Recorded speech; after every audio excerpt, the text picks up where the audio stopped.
All of us have enemies. Your enemy can be a family member or someone you met recently. Hesh can be a coworker or an acquaintance. Your enemy can even be someone you sleep next to at night. You may wish you could go somewhere you will never have enemies again. On earth, there is no place like that. Depending on how you live your life, you will go somewhere you won't have enemies. Many people who behave badly towards us are struggling inside. Whatever is happening inside will manifest on the outside. Whoever you are on the inside will show on the outside. Hurting more than likely your enemy is having a hard time in life. You may not know it, but many people had very horrible childhoods. You probably were taken care of appropriately by your parents. They were probably there to show you love and taught you how to regulate your emotions. In a sense, you lived a sheltered life. Some people were abandoned. Some parents had no interest in raising their children. They were probably home but hardly did anything for their children. So some of those children had to take care of themselves. In a sense, they had to behave like an adult at a very young age. If there was something they wanted, they had to get it themselves. Sometimes they did very bad things to get what they wanted. If you grew up in this manner, would you feel like you were loved? Would you feel like people have your best interests in mind?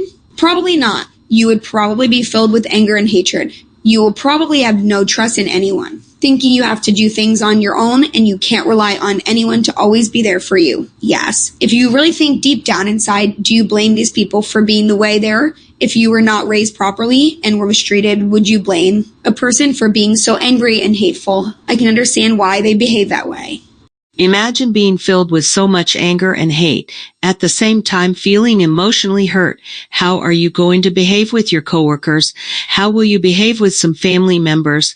How will you behave around random people? People may see you as very grumpy, mean, and someone to stay away from. Yes, some people may call you insults relating to your way of thinking without really knowing why you are like this. There is a reason why we behave the way we do. It isn't coincidental. Let me ask you another question. If you grew up this way, won't you have intrusive thoughts, unwanted thoughts coming to your mind constantly? Thoughts of grief, not being loved, shame, not being enough, better off dead, why was I born, everyone hates me, and more. Having thoughts that mentally and emotionally torture you day to day. If you don't have a relationship with Jesus Christ, what would you do? You would probably get drunk or smoke so much until those racing thoughts stop or become less. Are you listening to me? When you see people abusing substances, chances are they are doing it for a reason, solution. So when you encounter a rude, grumpy, mean, and selfish person, chances are they are struggling day to day. It may be difficult for them to get out of bed and function. I'm not telling you it is okay for them to behave badly. At the same time, I think it is good to understand why people choose to behave badly. Inside our minds, we may believe everyone should be strong and take care of their own business. Many people aren't strong. Many people aren't able to handle their emotional issues, so we should be a bit more understanding and somewhat accommodating of people like this. Yes, there may be times when we have to distance ourselves from people like this too. They need prayer. Much prayer. Pray for these people as much as possible. You may believe prayer has no effect.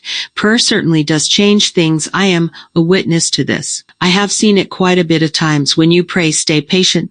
You may believe your prayers aren't doing any good because you don't see a rapid change in your situation. Let me tell you a secret. Well, it's not really a secret. Stop looking for the huge changes and focus on the little changes. Yes, take notice of the little changes. If you do, you will see there are so many little changes that add up. You will get what you want, but you need to stay patient.